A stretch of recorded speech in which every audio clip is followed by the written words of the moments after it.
stability to the society, because of such a person's dignity and integrity to the society that is well acceptable by so many people that can be possibly be the customer of the business. They want to see the person. The person is such a person that has a name that has been branded in the country or in the environment.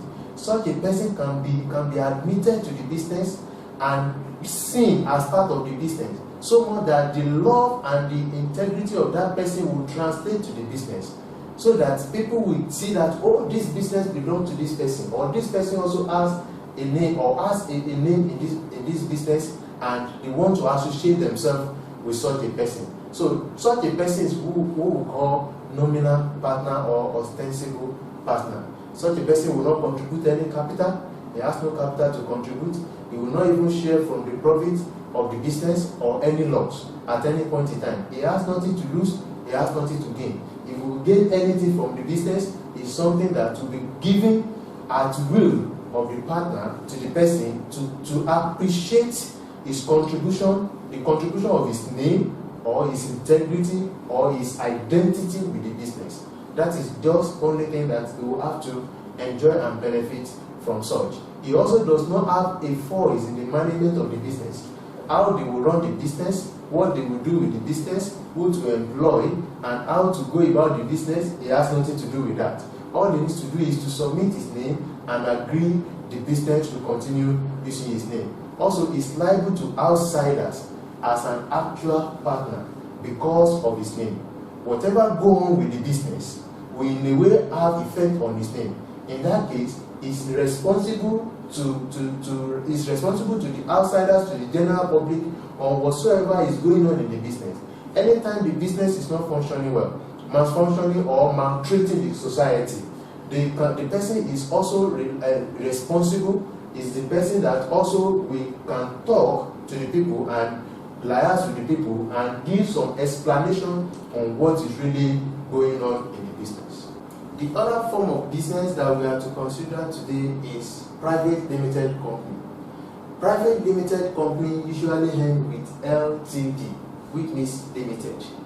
Anytime you see any company that its name ends with LTD, it is private limited company. That is one of the signal of the logo to differentiate between private limited company from the other form of business organization. Private limited company is usually owned and established by 2 to 50 persons. These 2 to 50 persons, we call them shareholders. Shareholders because they have a share of the company. They have a share of the organization. In that case, they are referred to as shareholders.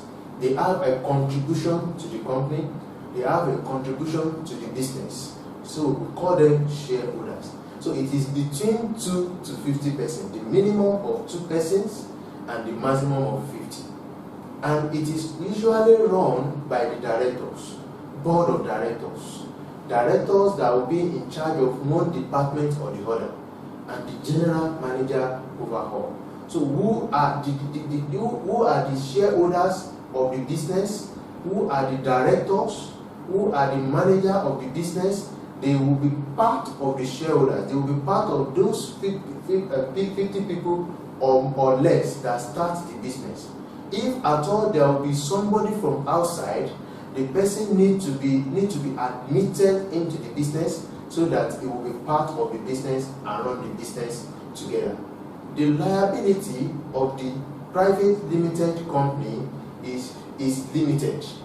It's limited to the amount of shares of each partner, of each shareholders, of each board of directors, or of each contributors to the partner, to the business.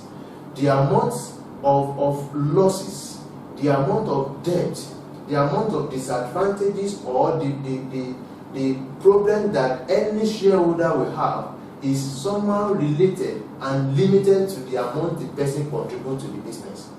If the person is contributing 500,000 naira, that means the greatest losses that can happen to the person in the business is the loss of that money.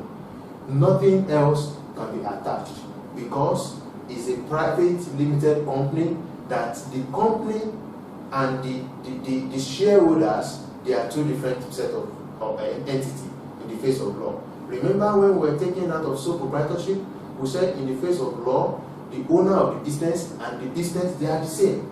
In the case of private limited company, it is not like that. The business is different from the shareholders. If any harm is caused by the business, no law or no regulation can take any shareholders responsible for it. They would rather sue the business and not the shareholders. So their business will now get their own lawyer or somebody that will stand for them in the law court to defend what really happened to the business. Not that the owner or any shareholders or any director will be held responsible for it. That is what private limited company, which usually ends with LTD. Also, we have public limited company. Anytime you see any company that its name ends with PLC, is public limited company. That is to tell you that this one is not private. Public limited company is owned between 2 to any number to the infinity. That is why it is called public. It is owned by the shareholders. Anybody that buys shares from the company becomes a shareholder of the company. Originally, the company can be established, can be organized by the government of a particular company, of a particular country.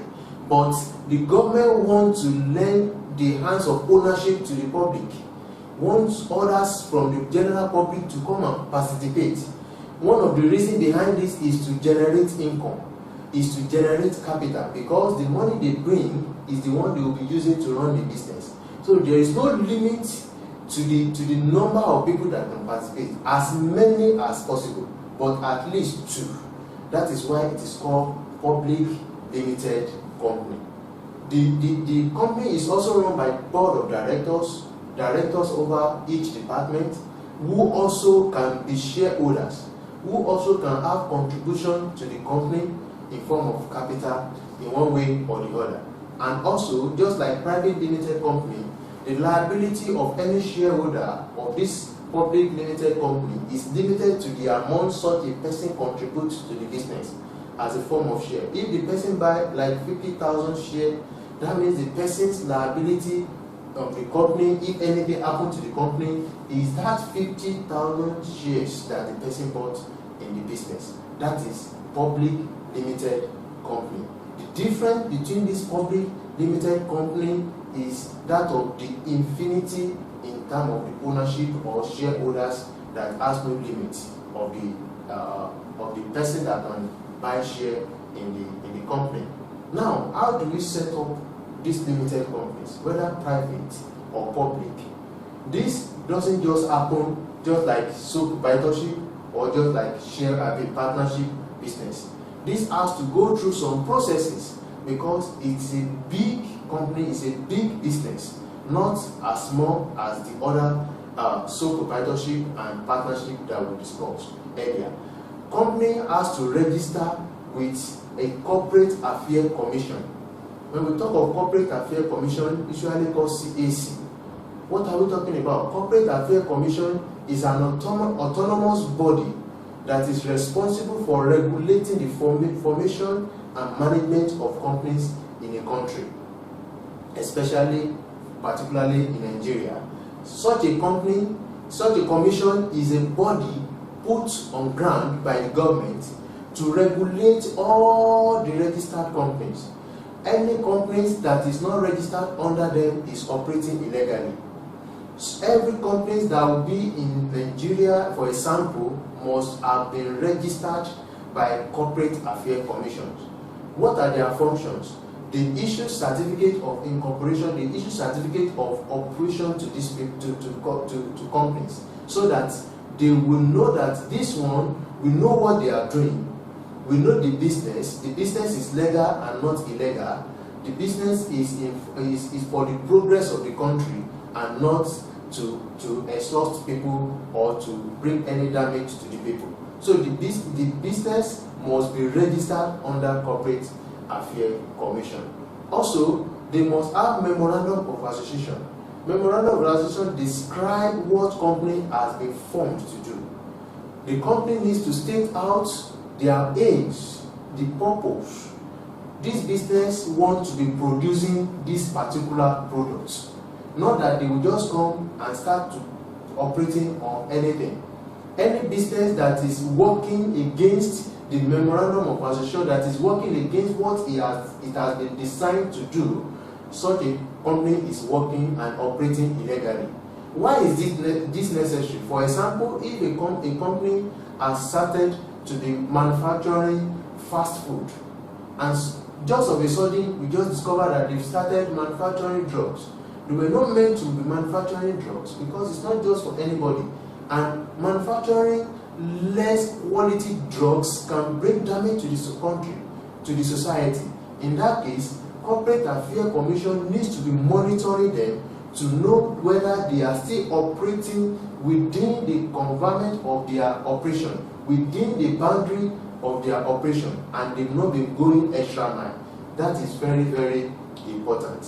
Also, we have what we call Articles of Association, which governs the rules and regulations within the organization, within the company.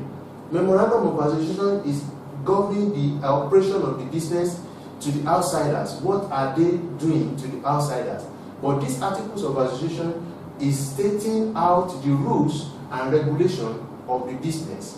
What are they to be doing?